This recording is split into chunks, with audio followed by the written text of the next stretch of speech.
ಅವ್ರು ನನಗೆ ಮೆಸೇಜ್ ಹಾಕೋರೆ ಹೆಂಗೆ ಇಂಗ್ಲೀಷಲ್ಲಿ, ಎಷ್ಟು ಅದ್ಭುತವಾಗಿ ಇಂಗ್ಲೀಷಲ್ಲಿ ಬರೆದು ಮೆಸೇಜ್ ಹಾಕೋರೆ ಅಂತಂದರೆ ಅದರ ಒಳರ್ಥ ಹೆಂಗಿತ್ತು ಅಂದರೆ, ನಾವು ನಮ್ಮ ತಿಕಾನ ತೊಳ್ಕೊಂಡಿದ್ದೀವಿ, ಈಗ ನೀವು ನಿಮ್ಮ ತಿಕಾನ ತೊಳ್ಕೊಳ್ಳಿ ಅನ್ನೋ ಲೆವೆಲ್ಗಿತ್ತು.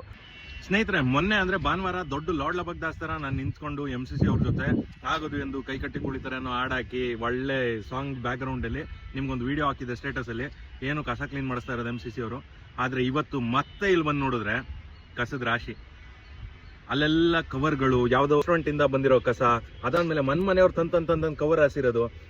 ಇದು ಹೆಂಗೆ ಅಂತಂದರೆ ಎಲ್ಲರೂ ಸಾರ್ವಜನಿಕ ಹಕ್ಕುಗಳ ಬಗ್ಗೆ ಮಾತಾಡ್ತಾರೆ, ಸಾರ್ವಜನಿಕ ಕರ್ತವ್ಯದ ಬಗ್ಗೆ ಯಾರನ್ನು ಮಾತಾಡ್ತಾ ಇಲ್ಲ. ಅಲ್ಲ, MCC ಅವರು ಡೈಲಿ ಬೆಳಗ್ಗೆ ಪಟ ಗಾಲಿಪಟ ಅಂತ ಹಾಡಾಕೊಂಡು ಮನೆ ಮುಂದೆ ಬರ್ತಾರೆ, ಅಲ್ಲಿ ಕಸ ಹಾಕೋ ಬದಲು ಕವರಲ್ಲಿ ತುಂಬ್ಕೊಬಿಡೋದು, ತಗೊಂಬಂದು ಜುಬ್ ಅಂತ ಥ್ರೋಬಾಲ್ ಎಸ್ದಂಗೆ ಎಸ್ಬಿಟ್ಟು ಒಯ್ತಾ ಇರೋದೇನೆ. ಇದು ಎಲ್ಲಿಗೆ ನ್ಯಾಯ? ಈಗ ನನಗೆ MCC ಅವರು ಫೋಟೋ ಹೊಡೆದು ಕಳ್ಸೋರೆ, ನಮ್ಮ ತಿಕ್ಕ ನಾವು ತೊಳ್ಕೊಂಡಿದ್ದೀವಿ, ಈಗ ಸಾರ್ವಜನಿಕರು ಅವ್ರವ್ರ ತಿಕ್ಕ ಅವ್ರವ್ರು ತೊಳ್ಕೋಬೇಕು ಅಂತ. ಇದಕ್ಕೆ ಏನು ಉತ್ತರ ಹೇಳೋದು? ಅದ್ಯಾವುದೋ ಗ್ರಾನೈಟ್ ಫ್ಯಾಕ್ಟ್ರಿ ಅವರು ಆ ಗ್ರಾನೈಟ್ ಎಲ್ಲ ಸಿಂಕ್ ಎಲ್ಲ ಇದು ಮಾಡಿ ಬಿಂಕಿದ ಬೆಣ್ಣೆಲ್ಲ ತಗೊಂಬಂದಿಲ್ಲ ಎಸ್ತವ್ರೆ.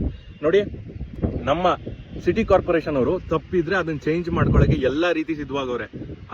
ಅದ್ರ ಜೊತೆಗೆ ನಾವು ಸಹಕರಿಸಿಲ್ಲ ಅಂತಂದ್ರೆ ಮೈಸೂರು ನಿಜವಾಗ್ಲೂ ಕ್ಲೀನೆಸ್ಟ್ ಸಿಟಿ ಮತ್ತೆ ಆಗಕ್ಕೆ ಅನ್ಸಿಲ್ಲ, ಇನ್ನೂ ಗಬ್ಬೆದೋಯ್ತದೆ. ದಯವಿಟ್ಟು ಮನೆ ಮುಂದೆ MCC ಅವರು ಗಾಡಿಲಿ ಬಂದಾಗ ಅಲ್ಲಿ ಕಸಾಗಿ ಕವರಲ್ಲಿ ತುಂಬ್ಕೊ ಬಂದ್ಬಿಟ್ಟು ತಗೋ ಕ್ಯಾಚ್ ಅಂತ ಎಸ್ಬಿಟ್ಟು ಹೋಗ್ಬೇಡಿ. ಇಲ್ಲಿ ಕ್ಯಾಚ್ ಹಿಡಿಯೋಕೆ ಯಾರನ್ನೂ ನೀವು ಹಾಳಾಗಿ ಇಟ್ಕೊಂಡಿಲ್ಲ. ಸಿಟಿನ ಕ್ಲೀನ್ ಆಗಿ ಇಡೋದು ಕಲೀರಿ. ಧನ್ಯವಾದಗಳು.